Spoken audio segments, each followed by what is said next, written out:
রাজনৈতিক হয়রানিমূলক মামলা প্রত্যাহারের ক্ষেত্রে ধর্ষণ ও যৌতুকের জন্য স্ত্রীকে হত্যা মামলা বিবেচনায় আসবে না। আদালতে প্রমাণের ভিত্তিতেই এসব মামলা নিষ্পত্তি হবে, জানিয়েছেন আইনমন্ত্রী মোহাম্মদ আসাদুজ্জামান। সকালে সচিবালয়ের 10 জেলায় মামলা পূর্বক মধ্যস্থতা কার্যক্রমের উদ্বোধনী অনুষ্ঠানে আইনমন্ত্রী জানান, দেশে 45 লাখ মামলা বিচারাধীন রয়েছে। মামলার আগে বাধ্যতামূলক মধ্যস্থতা এবং মেডিয়েশন প্রক্রিয়ার মাধ্যমে 1 বছরের মামলার সংখ্যা 25 লাখে কমিয়ে আনা হবে। আইনগত সহায়তা প্রদানের ক্ষেত্রে কার্যক্রম চলমান থাকায় মামলার সংখ্যাও কমে এসেছে। তিনি বলেন, মেডিয়েশন প্রক্রিয়ায় কোনো দুর্নীতি প্রশ্রয় দেওয়া হবে না। তিনি আরও বলেন, নতুন সরকারের ফেব্রুয়ারি থেকে মে পর্যন্ত 4 মাসে আদালতে মামলার হার হ্রাস পেয়েছে 62.02%। 2025 সালের ফেব্রুয়ারি থেকে মে পর্যন্ত 4 মাসে মোট মামলা ছিল 11,280টি, আর চলতি বছরের ফেব্রুয়ারি থেকে মে পর্যন্ত 4 মাসে মামলা হয়েছে 4,284টি।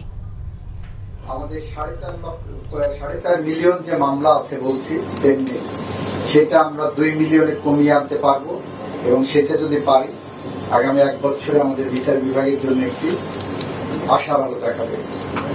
কারণ পলিটিক্যাল ফ্লেভার যতই থাক না কেন, রেপের মামলা তাকে আদালতের মাধ্যমে নির্দোষ প্রমাণ করতে।